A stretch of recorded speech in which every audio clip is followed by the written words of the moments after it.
Government is essentially a non-productive enterprise. It's not a business. It doesn't produce anything, doesn't create anything of value. All debt is essentially a way of pulling profits from the future into the present and spending them today rather than having to save them up and spend them in the future. Yeah. Bitcoin is more akin to a central bank than it is to a fast payment system.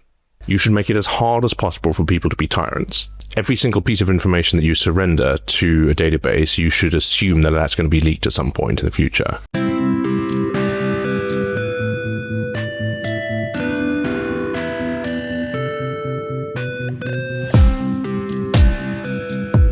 Wonderful.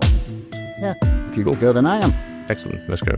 Okay, so hello everyone, welcome to another episode of Chatter. Today I am delighted to be joined by Freddie New, former private equity lawyer and now Chief Policy Officer at Bitcoin Policy UK. Freddie, welcome to the show. Thanks very much for having me. Delighted to be here.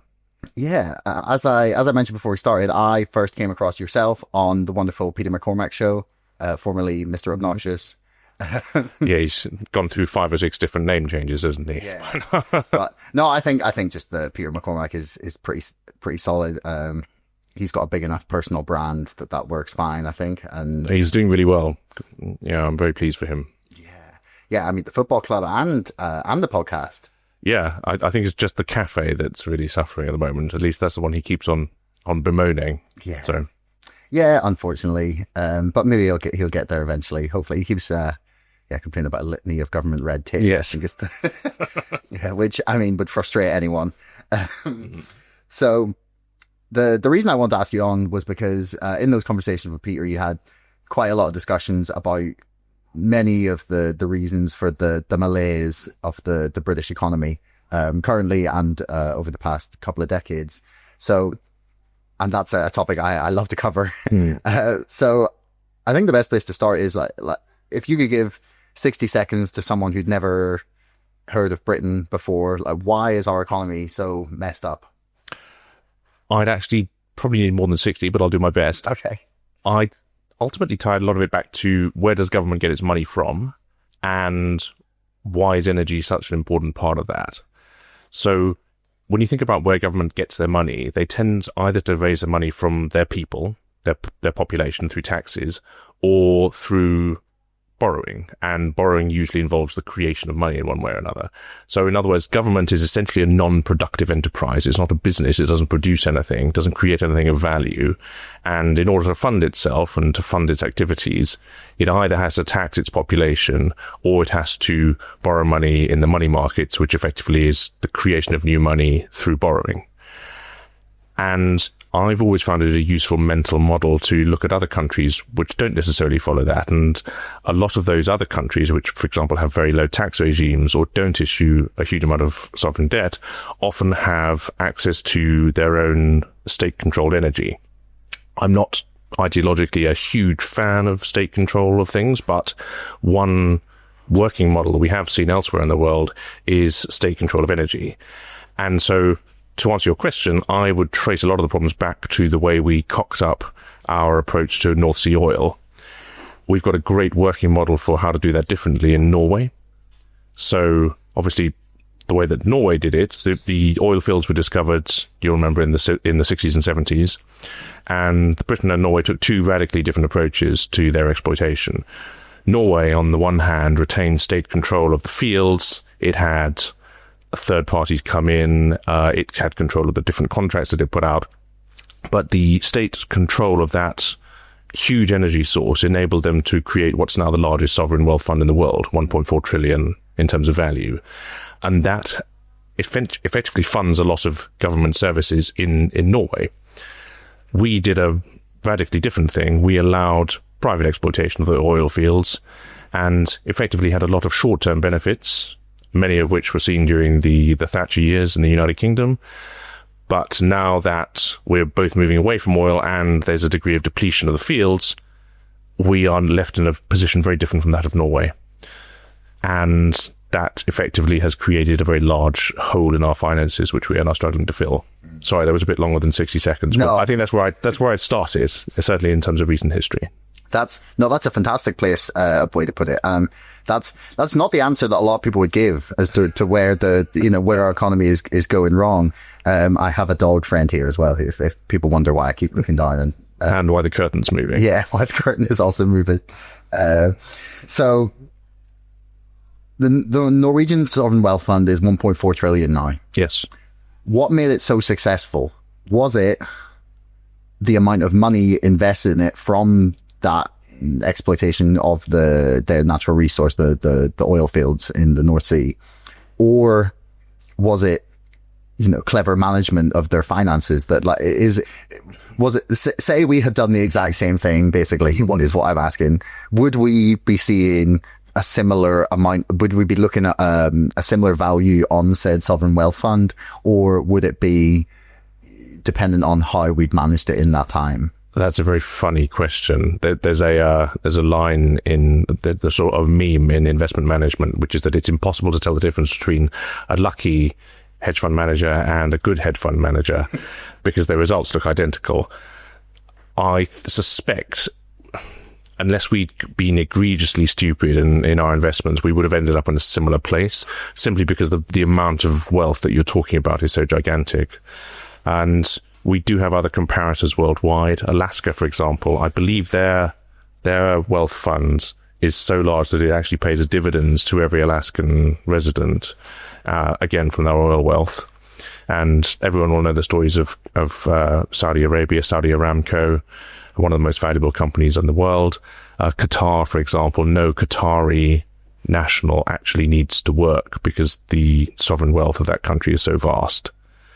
We are in a very different position because of all of our sovereign wealth has essentially been squandered. You say squandered, like would we be looking at less money in the private energy markets? Like have we created a similar amount of wealth, just not having it concentrated in the sovereign wealth fund? That's probably, yeah, I think I probably agree with that. So the reason I started the answer to your question there was because I think a lot of what we're hoping to talk about are how government funds itself. And obviously having access to a 1.4 trillion fund would be a helpful thing for a government to have in terms of funding, for example, pension liabilities, which I think at the moment are 130 odd billion a year in the UK. Our education bill is about 100 billion a year, and the NHS, forgive me, I'm going to get this number wrong, but I think that's currently our biggest expense at the moment, even more so than pensions and welfare. So in terms of answering the question of how government funds itself, there's only so much you can tax people. There's only so much productive enterprise that your working population is capable of doing. And the consequence of you not being able to derive revenue from your population is, as we're seeing in the UK, you have inevitably either to borrow or to create more money, which at the end of the day are often the same thing. And the consequences of doing that are multifarious and almost always negative.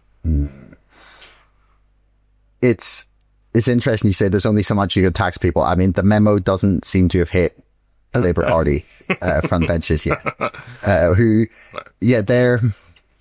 Their management of how they've gone about discussing their funding of their spending plans has been one of the most unmitigated disasters, I think, in that I can think of in modern political history. The rapidity with which they have abandoned all of their promises, made some new declarations, and then U-turned on those as well. Yep. is stunning. It's really, I think that's all fair. Yeah. And it keeps raising the question for me, when people talking about how we raise money, how we talk about taxes, the borrowing that the government is currently doing. It always raises the question for me, at least, is like, do we need the Bank of England, or are the Bank of England doing an improper job in the act of managing our monetary policy in the way that they have been quite liberal with quantitative easing since 2008, and in their treatment of interest rates in the years leading up to that, and definitely since. Is the Bank of England really necessary anymore? It's again, so I'm not going to give you an immediately straight answer to your question. I'll try not to make a habit of this. I think the answer to your question would depend on which of the functions of the Bank of England you think are valuable and which you disagree with. In fairness to the Bank of England, I'm going to start with one that I think they do reasonably well. And of course, we're thinking about money here, that there tend to be two types of money that we encounter in the modern economy. One type is a liability of the central bank, and the other type is liabilities of commercial banks. So when you and I, if we deposit money in our bank account, if we deposit cash in the bank account, what the bank gives us in exchange isn't actually money. It's a claim on Barclays Bank or on HSBC or on Monzo.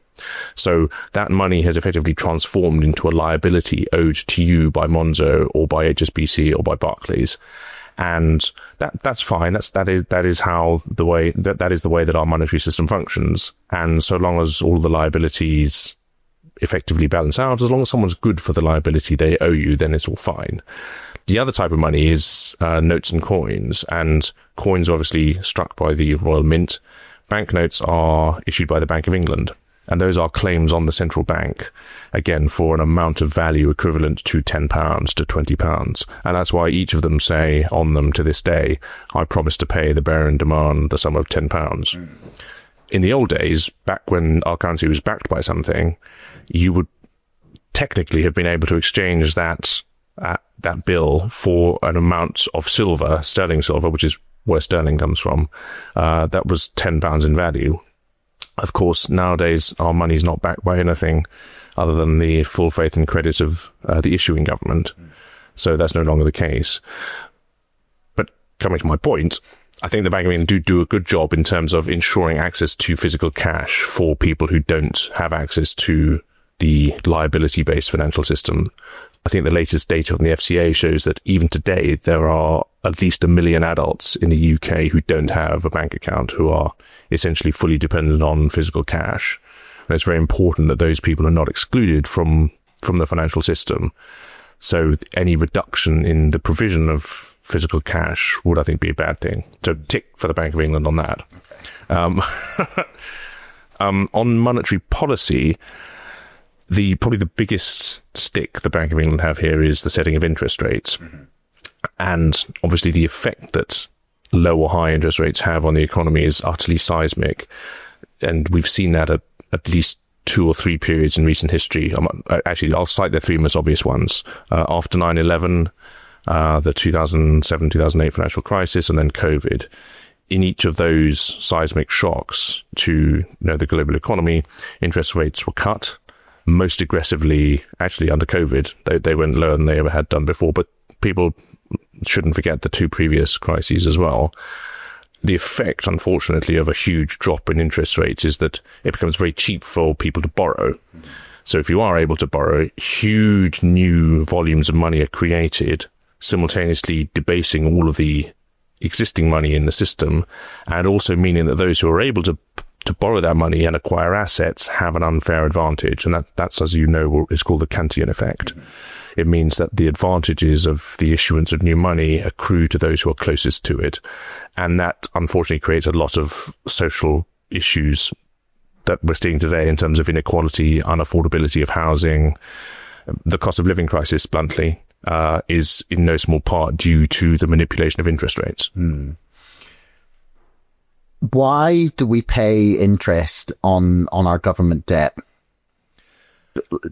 And yeah, I've asked a number of economists and financiers this, and I never get the same answer. So I'm really curious. But my question is always okay. So you talked about I think it was 73. Was it we went from the silver standard at the same time as the dollar, or roughly so? So US was 71, came off the gold standard, and we would have effectively the Bretton Woods system. The gold-based system collapsed at that point. Yeah. Okay. So the money isn't backed by anything. So we don't require us to have like a stock of silver to say we'll exchange it anymore. Gold or however it was worked in the UK. It's funny. The American understanding of the backing of currency is far more strong, I think, even in this country than our understanding of what our currency is or was backed by. weirdly. It's probably more famous, almost. I met an MP 2 years ago who thought that the pound was still backed by gold. Oh, okay, wow. So it's not... To be fair, and maybe when I was like 18, 20 or something, I would have thought that. And like I did politics and history and stuff. It wasn't wasn't something that I wasn't disinterested in the topic. No, I mean, I guess I'd never really understood what money was. But every single time I look at people talking about spending commitments, like when they go, okay, well, we can't build these new schools that we, need because it's going to cost too much money. We need to balance our spending. And I'm always like, well, okay, but we as a sovereign nation are the sole issuers of our currency. Why can't we just print it and spend it without requiring interest to be paid on it? Well, kind of two questions there. Firstly, we can print it, but maybe think about the interest point first. Yeah. So I'm going to give a bit of a lawyer's answer here, which is that the interest element is essential to the instrument by which you create that new money. And by which I mean, if I create a bond is a debt instrument. And if you, let's say let's think about it in corporate terms first, and then use that as an analogy for, so I've got a dog treat into this. Yeah. Think about corporate bonds. If I'm a blue chip company and I'm issuing a piece of commercial paper in the market, so there'll be a face value for the bond, let's say £10, and then there'll be a coupon. And the coupon payment, obviously, there used to be physical coupons that you tear off and submit in order to get your interest. Mm. And all debt is essentially a way of pulling profits from the future into the present and spending them today rather than having to save them up and spend them in the future. Yeah. And so if I'm looking to raise funds to, let's say, to build a new factory for my company, I issue a bunch of these bonds and sell them in the market. And part of the perk for you buying my bond is that you're going to get a rate of return. You're going to get the coupon, let's say 2 to 5% of the amount that you buy. Right. And that's compensation to you, effectively, for giving me the money that I need to build my new factory today. Mm-hmm. And then over time, hopefully the factory will become productive and will throw off income, and you'll get repaid. And then at the end of the term of the bond, let's say 10 years, you get the face value back, plus the value of all the interest you've earned in the meantime, which is great. And so your question, why do we pay interest on our government debt? It's because it depends on two things. Firstly, the fact that it's inherent in the way that the instrument is constructed. So you will issue a bond with a face value of X and a coupon of Y. And the coupon, or at least the rate of interest that people will require a particular bond to carry, will vary depending on how much credit someone puts in your government, which is why, again, during the Liz Truss mini budget, we saw yields spiking. And that was because people were demanding a higher rate of interest in order to hold our government debt, because their risk profile had changed. At least their assessment of the risk the UK posed had changed. And so as to the question, why do we pay interest on our own debt? It's because it's often not held by people that we control. So if you're selling a bond into the financial markets, that could be bought by anyone who has access to those markets. It could be bought by citizens in the US and France, in Japan, and those investors will want a yield on their bonds. Why do we pay interest to the Bank of England when the Bank of England buys our bonds? I think that's a very good question, and that's essentially like that. So I understand I understand to an extent there's a need for us to have perhaps more than one person buying our bonds than just the Bank of England, right? That is ideal. You don't want to end up in a Bank of Japan scenario, where the biggest holder of Japanese debt is the Bank of Japan. Yeah, which is perhaps not ideal, but it raises the question again for me, is like, why would that be a massive problem? Is it simply because of international sort of trust in your currency? I'd say it's because those bonds are essentially fungible. So the bonds the Bank of England holds, it does actually sell those as well in the market. So you could theoretically create sets of bonds that didn't carry any coupon. Okay. I mean, there's no legal reason why you couldn't do that. But I think in terms of financial credibility, and those bonds would no longer be fungible with other bonds. So you'd only be able to sell a non-interest bearing 10-year to the Bank of England, say, and then the Bank of England would be stuck with that. It would never be able to divest it. And actually, the Bank of England has been doing QT, quantitative tightening, for a long time. In fact, I jotted down, this is a horrible number. The Bank of England's QT program is thought to have lost us between 45 and 200 billion pounds since it was started. Why? Why has it lost us money? I think it's because of the delta between the price that they're able to get for the bonds in the market now and the price at which they were acquired. Okay. Why can't we just skip the bonds altogether? Like, I know this might seem like a really economically illiterate question, but as long as we're not going wild with the spending, like, what is there to stop us saying, okay, well, passing an act of parliament and going, okay, the Bank of England will now just create money with no bonds attached to it whenever we decide there's an infrastructure project we would like to make? Well, I mean, the Bank of England does actually create money already other than through bonds. It can simply credit the government's, I forget what the name of the account is. I think it's the consolidated account. Yeah, I've heard about this. So why can't we just do that? I mean, you can and we do. It's simply that we raise money from a number of different places, and the international bond markets is one of them. Okay. And an example from recent history is Greece. So obviously, you'll remember Greece suffered very badly during the financial crisis, and if you go back through newspaper reports at the time, there was a lot of kerfuffle around Greece no longer being able to access the global bond markets. Obviously, those are euro-denominated bonds issued by the Greek central bank. And, Okay, this doesn't like what happened to Greece. No, I mean, I don't think many of the Greek people did either. No. And that problem would have been exacerbated had Greece not been part of the euro, because in the financial crisis, certain of the Portugal, Greece, Italy, Spain were bailed out to an extent by the Frances and the Germanys in the eurozone. But not being, Argentina is another example. After Argentina's, I think 2 or 3 defaults now, it's very difficult for countries to raise money internationally. And I think your question's actually getting to a rather interesting point, which is that there's a key distinction that many people miss, which is there's an enormous difference between money and value. So money is obviously, one of its functions is as a tool to measure value. And as we've already explored, governments can create money in all kinds of different ways, and they do, but they don't necessarily create value.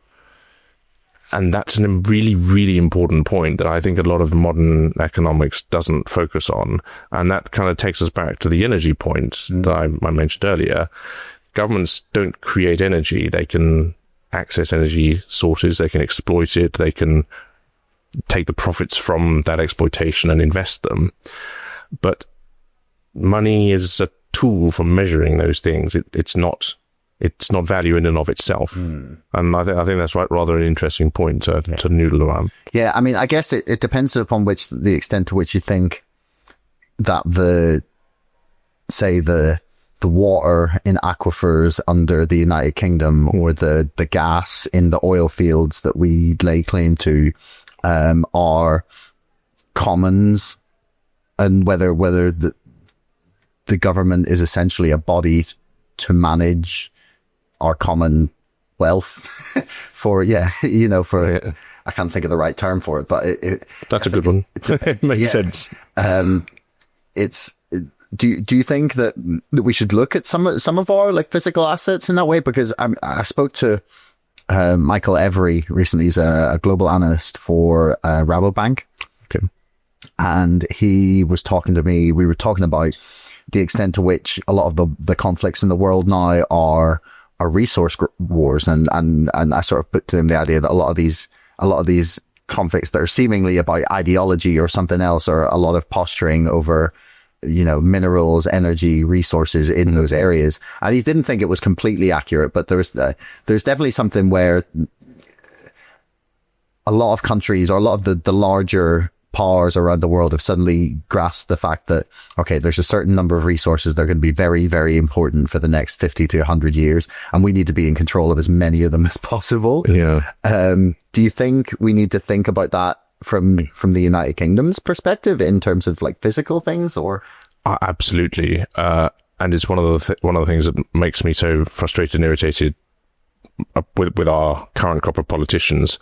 To your point around conflicts, I mean, one of the easy ways of understanding why the Middle East is always such a hotbed for conflict isn't religion, not ideology. It's looking at the map of the pipelines that run from Iran or through Saudi. Where do they go? Where are the flashpoints? Where are the choke points? The recent kerfuffle around the Straits of Hormuz, and if Iran were to block that, God knows what percentage of the world's oil currently travels through there. And I think perhaps with all of our focus on renewables and sustainable sources of power, we've forgotten just how integrally important fossil fuels still are and are going to be for a long time. It's easy to forget that something as simple as the roads that we travelled on to get here today, it's very hard to think of an alternative to bitumen for our entire global road system. Yeah. People forget that. So I think you need to match your desire for sustainability with a degree of realpolitik. And I do regret, for example, that we are not focusing more on nuclear in the UK and ensuring that we have access to high quality uranium for enrichment, because we're not, as an island, we're not particularly blessed with vast uranium deposits. No. So no, many things, but not vast uranium deposits. It's and the roads is an excellent point, but and it's funded by the money that we've just spent 20 minutes talking about. The other question that I put to a lot of people is, the United Kingdom is wildly rich. Or at least on paper, there's a lot of GDP. There's clearly a lot of wealth in London where we are. And it feels like a lot of that money sort of just flows through the United Kingdom without touching the sides. If you know what I mean. Yes. I've had a couple of people on this podcast talking about it. Probably best of all was Oliver Bullock, who wrote the book Butler to the World. Yes. And I've had Nicholas Shaxson on, the author of the Finance Curse. Was really interesting chat, and it feels like a lot of the discussions that we have around taxation are based on this idea that there's no way to tax businesses and money sort of earned in this country, and that we just sort of have to accept that a lot of offshoring will happen. Is that unrealistic? Are people wrong? Like, is there a way we could design a tax system that would allow, that we could have biggest companies in the world who want to operate here because of the amount of people, the money, the talent, skills, and the infrastructure, and have them actually taxed in this country without transfer pricing of some forming occur? Like, is there a way that you see to create a system where we can actually keep some of that money here without it just leaving and coming straight through?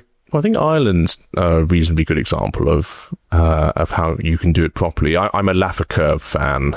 I tend to think that and I believe the data supports that there is a sweet spot where people and companies accept that in order to have a well-functioning legal system, a good police force, good roads, decent transport links, decent education system, giving you a pipeline of new recruits and graduates, there's an acceptable level of taxation, and you'll, as a company and as an individual in that company, you'll be happy with that level of taxation in order to have the benefit of those things. I'm a relative fan of smaller government, but I do note that there are a number of key functions, some of which I've just listed, that I think it is the duty of a good government to provide. The rights to personal property, for example. You've mentioned what a good place the UK is to do business, and that's in no small part because of our incredibly old and incredibly well-developed and sophisticated legal system. We invented trust law. We invented the concept of a corporation, the corporate veil, that enables you to create an artificial person. It's a fantastic idea as soon as you start thinking about it.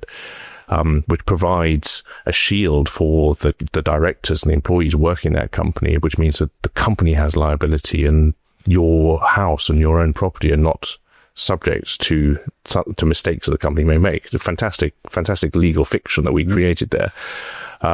Anyway, I'm sorry, I'm a lawyer. I mustn't digress into legalese. No, I totally appreciate how people forget how revolutionary an idea that was. Yeah, it's mad.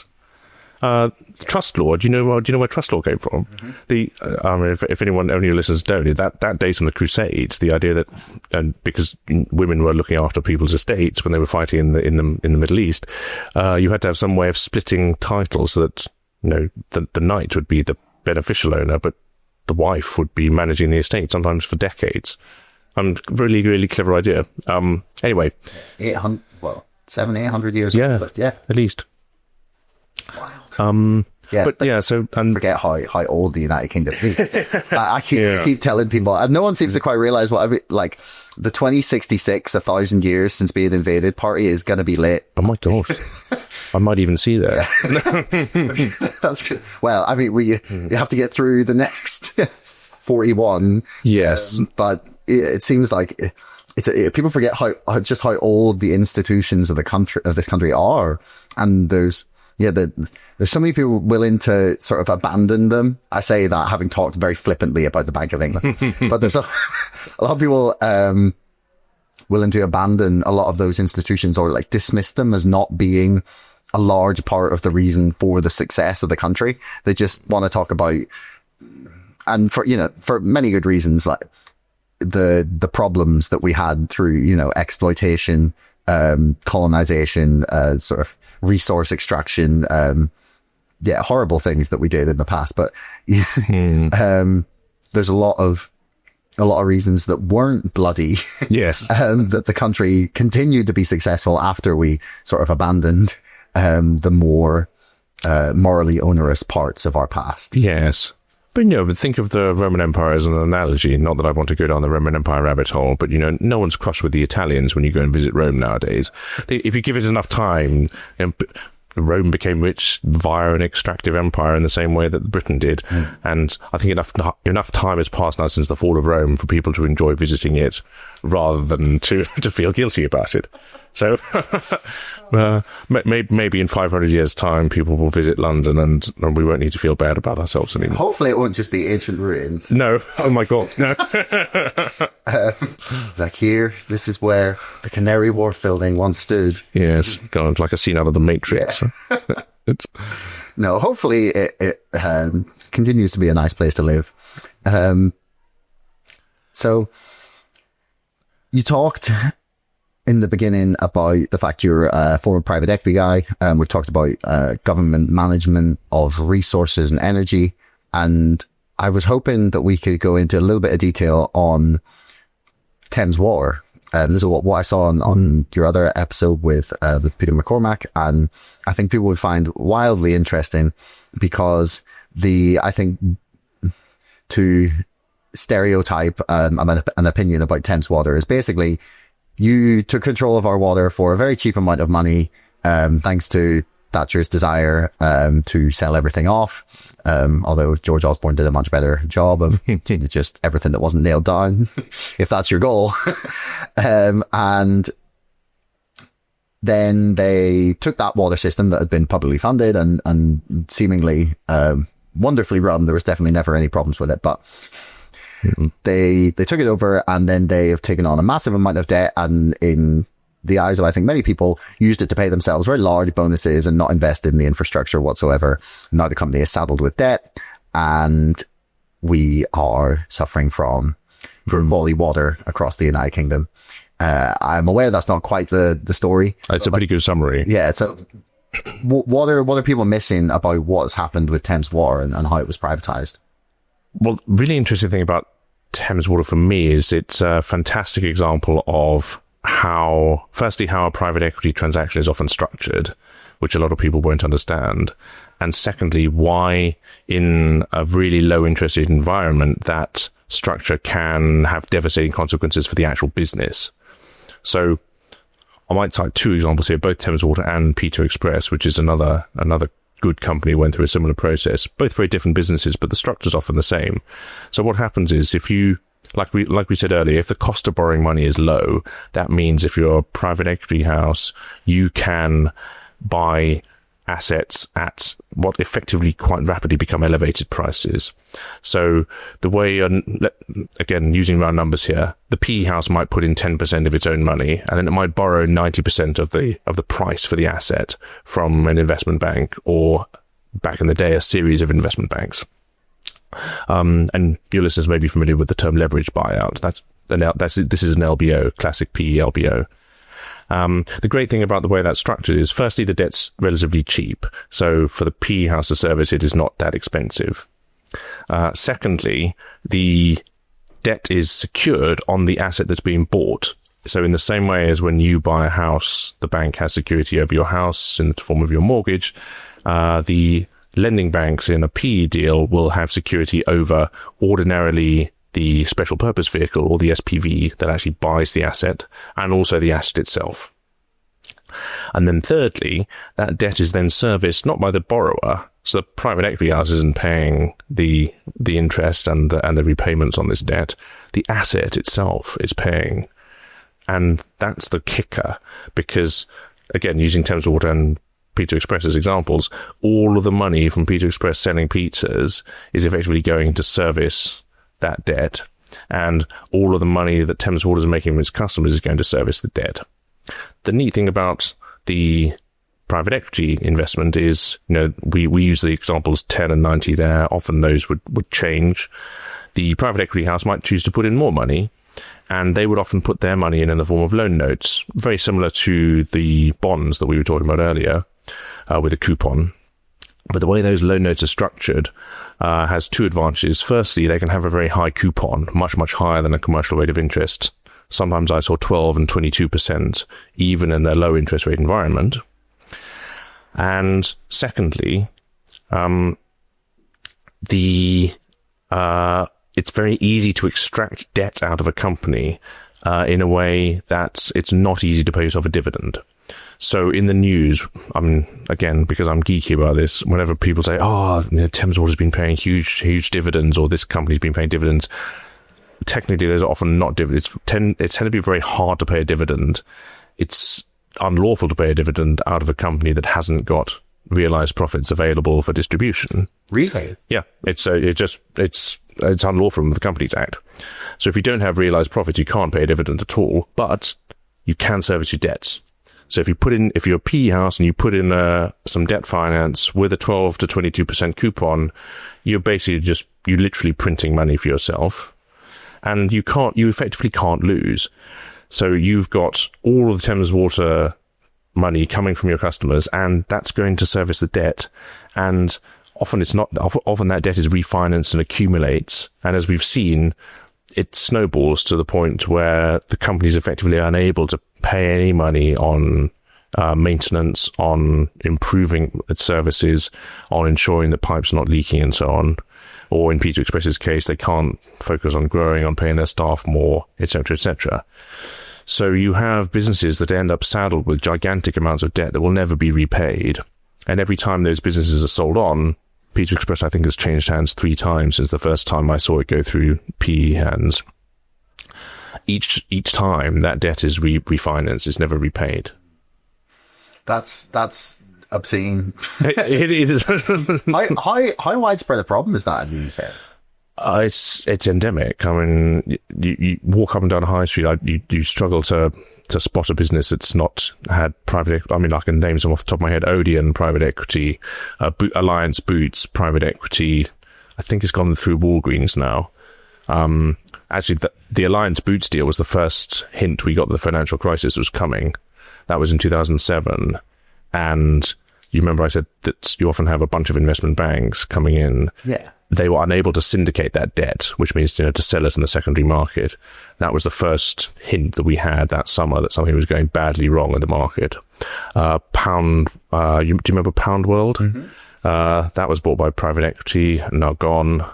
Prezzo, the pizza chain, also private equity, gone. Toys R Us, private equity, very gone. Story. I mean, you can reel off name after name. But then again, we need to remember that the private equity houses are not, they're simply doing what the environment that the government and the Bank of England have created has enabled them to do. These are not necessarily bad people. No, they're I'm more wondering how they've got away with it. Well, it's all, this is all completely lawful. Yeah, no, and I don't mean like got away with like an actual crime. I mean that why has no one turned around in the past 20 years and been like, maybe we need to stop this happening? Well, it's interesting you say that, because it's beginning to become clear that perhaps some of the focus of investors on private equity has been misguided. A lot of the investments are illiquid, which means that obviously they're not traded on the public market, which is why they're called private equity. Yeah. So they're not very saleable assets. And a huge amount of pension funds and insurance fund investment has gone into private equity vehicles.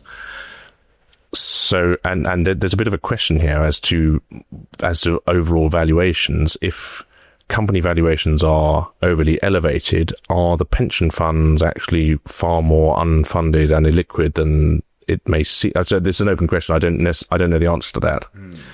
But I know that some of the university foundations in the US are beginning to face this problem. Harvard's foundation, for example, question over how liquid that is, because a lot of that's gone into PE investments in the last couple of decades. And yeah, the companies are hard to sell. They change hands maybe every 3 to 5 years. Yeah. And it's very difficult to value them. Whenever you started talking and naming all these high street companies, and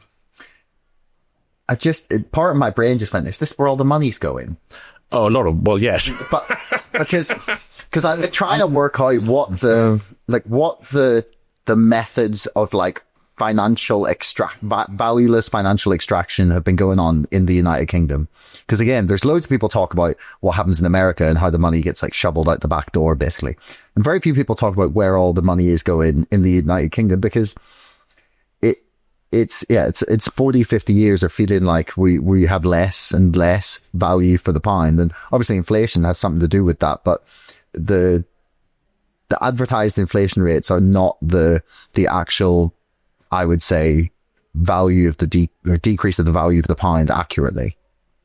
And I've been trying to work out where's all the money gone and that, like, where the rent seeking has happened and where the extraction from our system, where it's going. My other theory that I'm currently working on, which is probably not very accurate, is that we're just slowly losing all our money in fees to Visa and MasterCard. Well, that's not a bad shot. I worked in the pay tick industry for a long time, and scheme fees. I mean, the again, I don't want to get too geeky, but the 4-party payment system on a card payment is utterly daft and well up for revision and refinement. Why is it daft? Get geeky is fine. People like that. Okay.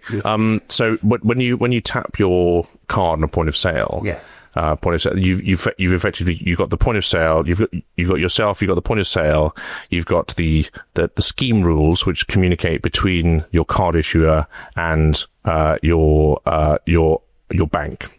And you have the point of sale, you have a merchant acquirer, you have the scheme rules, and you have your card issuer. And what happens when you tap your point of sale is you have a series of very rapid messages.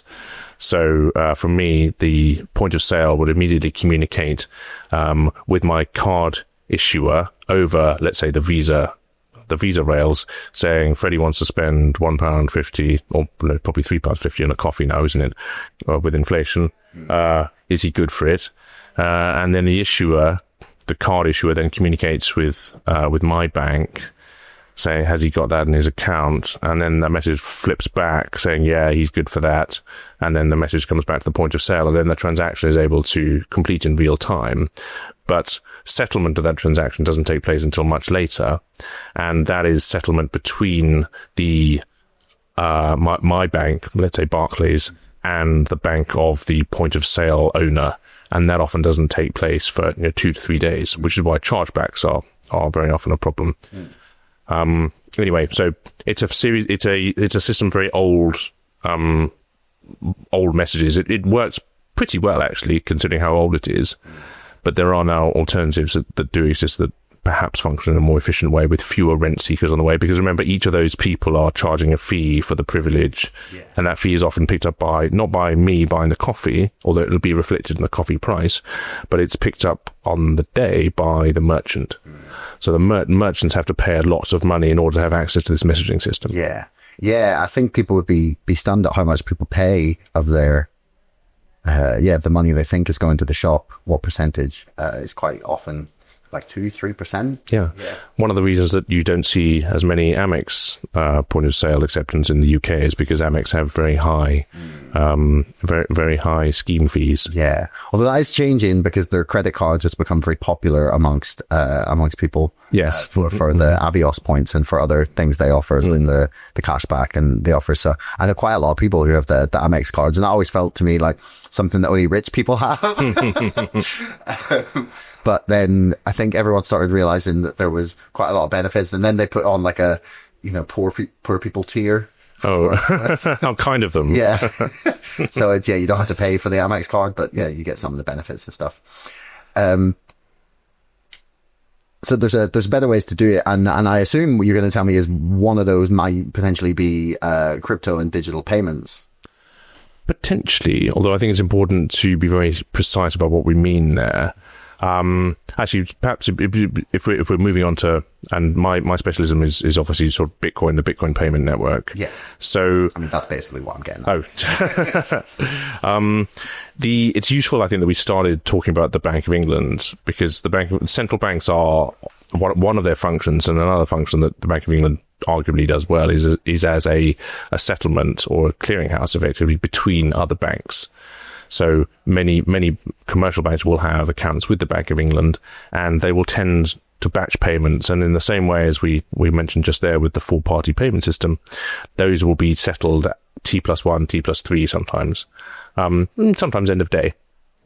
And that means that all of the transactions that are being made between Monzo customers and Barclays customers will be netted off against each other at the end of the day, so that all of those the money's effectively where it should be.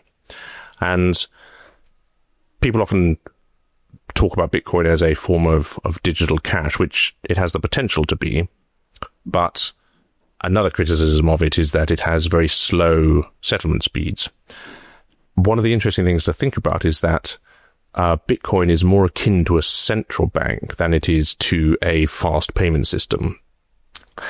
Bitcoin's final settlement does take about 10 minutes. So if you wanted to buy coffee and wait for 10 minutes for final settlement to take place, that is roughly what you'd be looking to do. However, in much the same way as commercial banks and Visa and MasterCard, the payment schemes have been built on top of a central bank settlement network, there are other faster and arguably nimbler payment stacks that are being built and have been built on top of Bitcoin.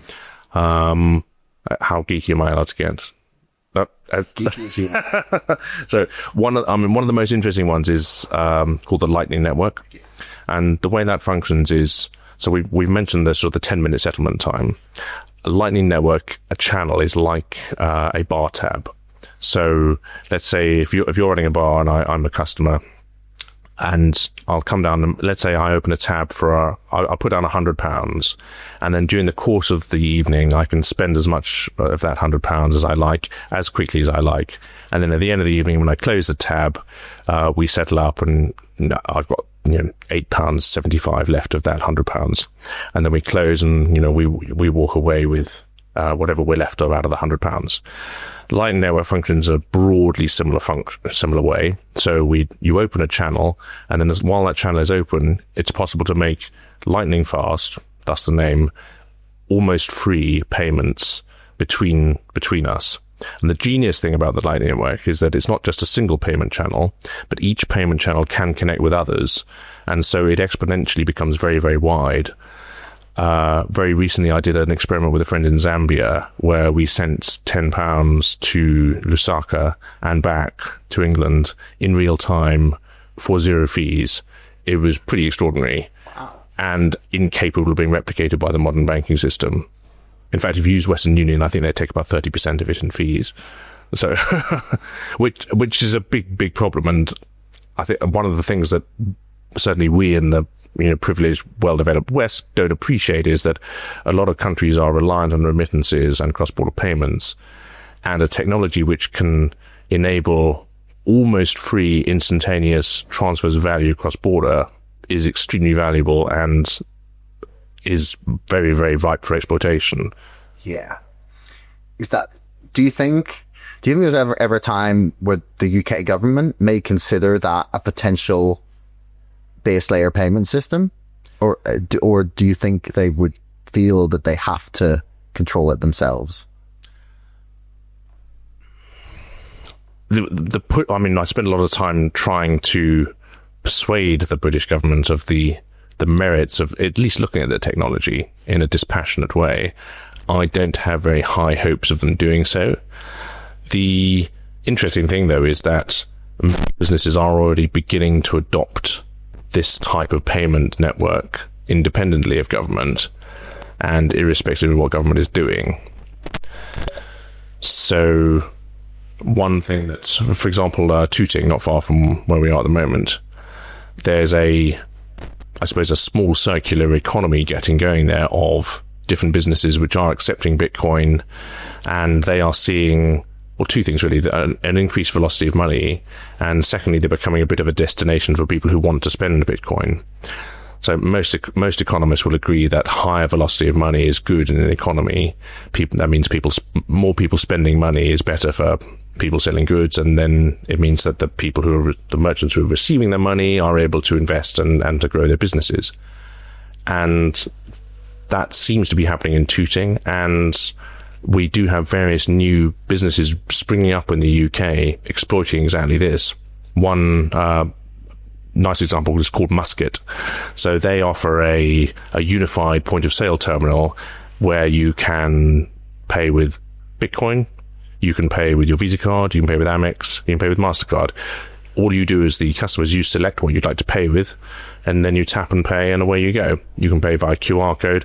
And you as the merchant don't even necessarily need to know how your goods are being sold. And you can have that converted immediately into fiat currency if you want, or you can keep it in Bitcoin if you so choose. A lot of it's about freedom of choice. But again, crucially for you as a merchant, you won't then be paying your scheme fees if you went solely Bitcoin, and then you're not exposed to things like chargeback risk either.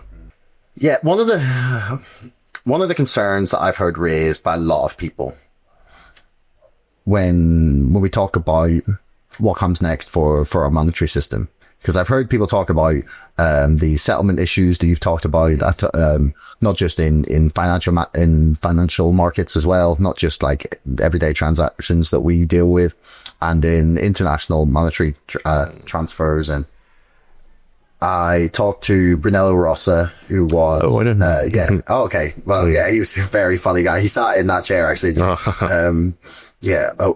Opined quite a lot about being a central banker and drank his espressos because only the Italians can. He loves central banks. Yeah, he does. Loves China. He loves central banks. I don't know if he I've read his book and I've only spoken to him once. So I couldn't accurately tell you what that he loves China or whether he doesn't. But my impression was that he has great admiration for them for thinking ahead in terms of how money is going to work in the future for us. And he also was impossible to record because he would go from talking very quietly, really close to the microphone, and then shouting like only Italians can. But he talked about the fact that he believed that at some point we have to go digital, that money will be digital, and we're being forced because of the Chinese, basically, that they have decided that they want to build the digital payment rails for the future of money, and that if we don't match them in some way, that China will own the future of money, and then we're all screwed.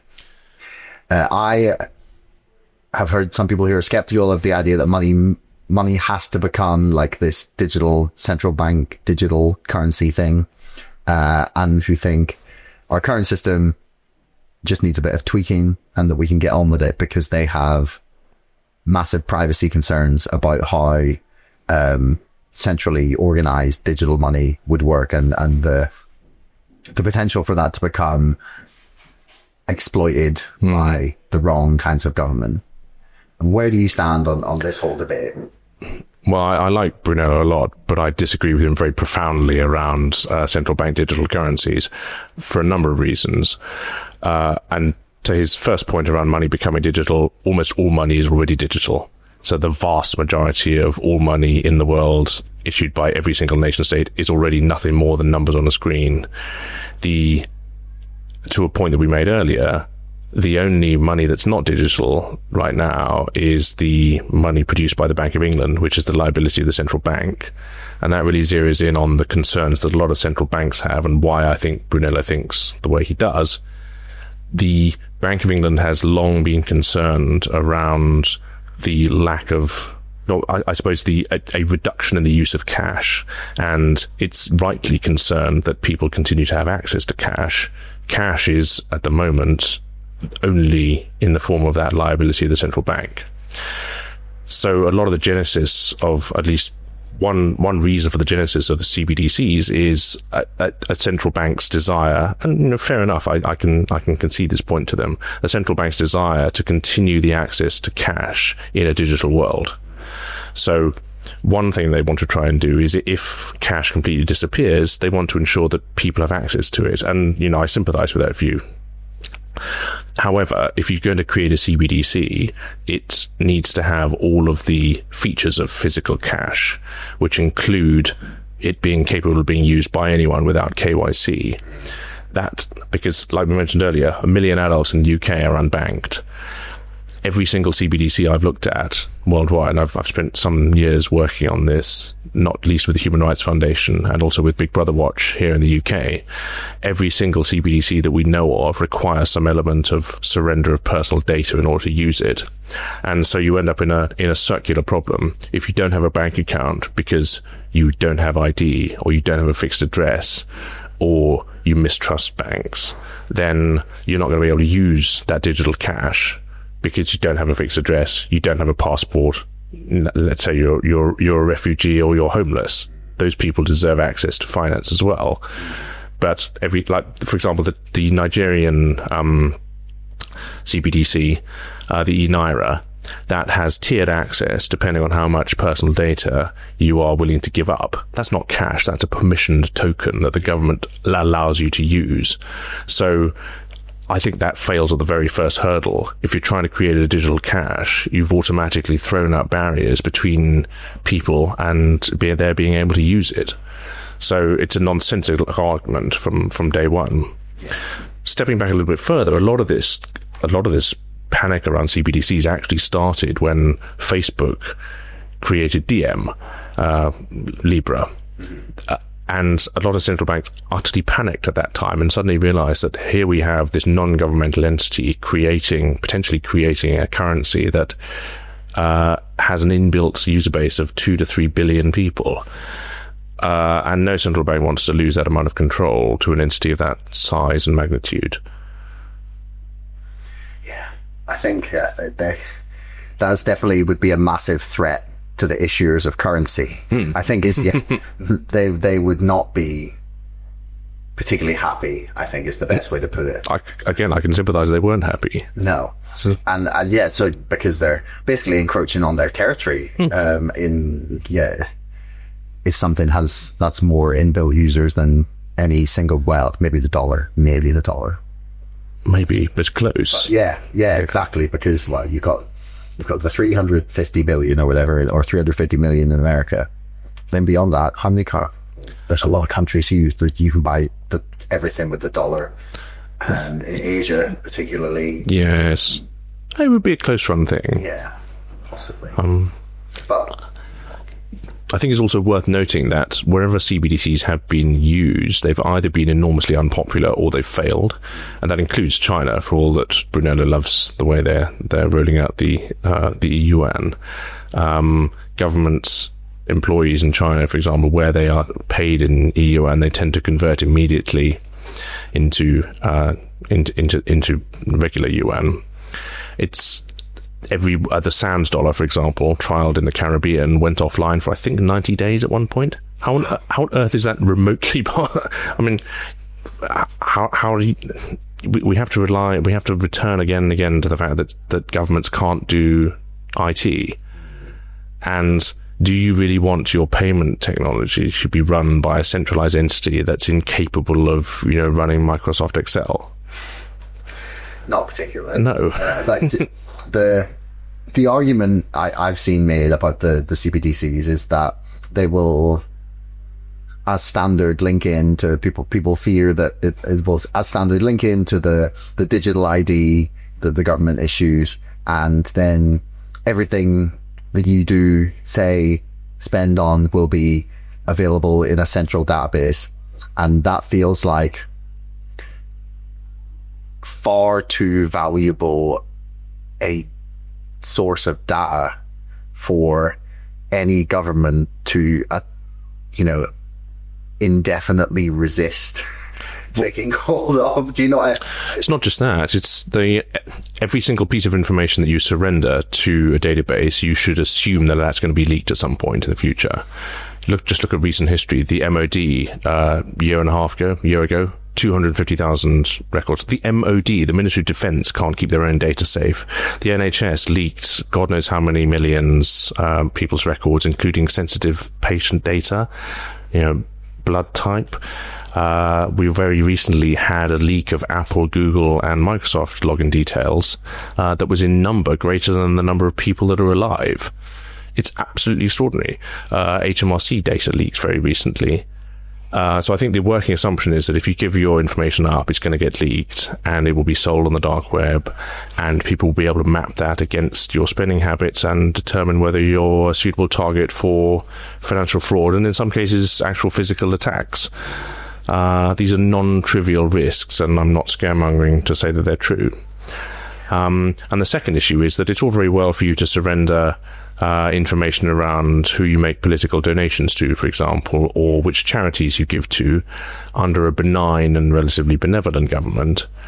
But I'm afraid I'm a bit of a cynic here. Your working assumption should be that at some point someone will be in power who does not sympathize with you or your views. And do you want them to know who you've given money to? And, for example, I return to this a lot when I speak about this in various conferences and so on. The freedom to transact is absolutely fundamental to all of your other freedoms.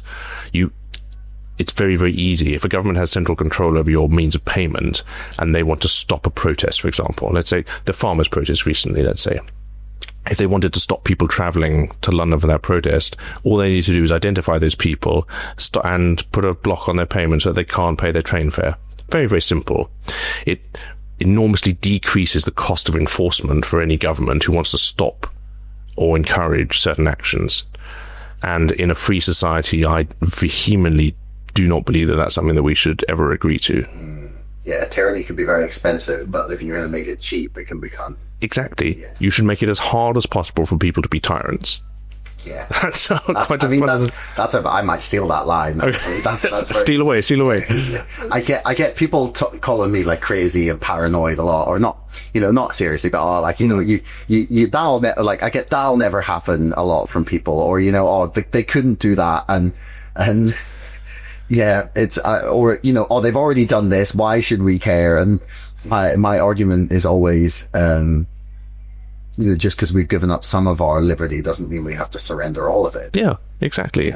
But yeah, what was he saying? I already forgotten the line. You should make it as hard as possible for people to be tyrants. Please, if you see that, I'll be flattered. Yeah, I will. Sometimes, yeah, that's a pretty good basis upon which I think you could find a system of government. Just make it really difficult for people to have, that sort of power. And there's a lady who I've listened to currently a couple of interviews recently. Her name's Catherine Austin Fitz. So I believe Secretary for Housing and Urban Development for the George W. Bush administration. Oh, interesting. And she'd been a banker on Wall Street for a while before that. And then she got into the system and then was trying to work out what was happening, and suddenly realized that the federal government was just a method by which to pay the donors. Basically, that's how depressing. Very specific. There's very specific examples she gives, but she basically is like, it's a Ponzi scheme. We're just shoveling money out the back door. And she told them that they discovered they were losing like $11 million a day Jesus. And she was like, well, okay, so how, we'd stop this. And she couldn't get them to just stop doing it. And it's because, but how are people going to get the kickbacks? Which is why she always considers any fines paid by companies as kickbacks for profits, because the system is designed for them to sort of to break the law, get away with it, pay a small fine, kick that back to the government who's allowed them to do it. And she's both very inspiring, but also quite depressing to listen to. But she's also like a little bit off the deep end in terms of what she thinks the money is being used for that's being shoveled out the back door. She goes to, breakaway governments, or breakaway. She calls it the breakaway civilization, but it's not her term. Basically, she thinks that there's like there's a lot of parallel, rails of power being built and have been built over the past 40 years with, international courts being used for jurisdictions becoming much more powerful than nations. And she basically looks at where all the black budget money's gone. And, anyway, she makes the point that she thinks that the CBDC thing will fail because, they're not competent enough and that cash is required. And I wanted to ask you if you think there is a way in which cash could the government attempt to remove cash from our system, or is that just fundamentally, based on what you've said, not possible? I think it's unlikely. There's a lot of support in Parliament for continued access to cash, and there's actually a lot of pushback in Parliament against CBDCs. There's a lot of resistance against them. It wasn't in Labour's manifesto, so the Salisbury Convention, which is where the House of Lords tacitly agrees not to oppose things that are in a government's manifesto, won't apply. Huge amount of opposition in the Lords, including from Mervyn King, who's an ex-governor of the Bank of England. Wow, okay. Yes. What's his criticism? Just the House of Lords wrote a very good report on CBDCs 2 or 3 years ago, and it was entitled a solution in search of a problem. The basic point is that most of our money is digital anyway. Our payment system here worked pretty well. The key thing that the unbanked need is access to cash, physical cash, and access to digital cash isn't going to help them for the reason that we've already explained, because they may not have an address or they may not have KYC papers. So it doesn't appear to solve any problem, and it appears to create a lot of other problems at the same time. So I think and the interesting thing is that the more people learn about CBDCs, the more they hate them. It is nice. It is nice. I do like that. I have faith in people. People will ultimately, there are a small number of people who want to push them, but ultimately they want to push them because they want to know everything about you and they want to control your spending. And, controlling someone's, you see it time and time again. You see it in situations as diverse as coercive control in the home, all the way up to control of national populations. Controlling someone's finances is a very easy shortcut to controlling that person. And that's not something that we in free democracy should ever support. So, to wrap up, what would you be positive about that you see in the state of the country at the minute? Like, where are the areas of hope? I'm generally pretty positive about us as a population. I'm not particularly positive about our politicians, but I work with a lot of startups and a lot of entrepreneurs, a lot of business people, and there's a huge amount of talent and energy and drive and insistence that we can turn things around despite the idiocy of our political class. And like I mentioned earlier, you to your question, would the government ever support Bitcoin in this country? I don't think they would, but people are doing it anyway. Small communities are growing up of businesses that are experimenting with taking it as a payment method. Other businesses are growing up which are looking to offer different products and services, bringing it more into the general typical financial fold, such as exploring new lending products or new types of insurance products. And there's a lot of innovation and excitement going on here and a lot of good ideas. So I think that makes me feel very positive. Well, that's a nice place. I always try to leave things positive. That's a nice place to finish. Is there anything else you'd like to plug before we end? Twitter? Sure. I'm most active on Twitter, so I'm at Freddie New. And our website's easy to remember. It's bitcoinpolicy.uk. All of our sort of policy work is there.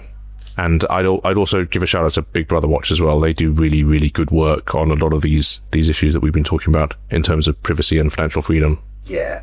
I'd love to have someone from there on the. Oh well, I'll happily introduce you. Oh yeah, ping me afterwards. Yeah, I will. Wonderful. Well, that's great. But yeah, I'll put links for that in the description. And yeah, Freddie, thanks very much for your time. Thank you so much for having me on. I appreciate it. No problem. Hey, listeners, real quick. Do you ever find yourself sitting watching the stock market like this? Well, now you could instead be ordering my book like this. It's the story of GameStop. You can purchase it with a hoodie, with acknowledgements, or just with the early backers edition. It's all about the GameStop story.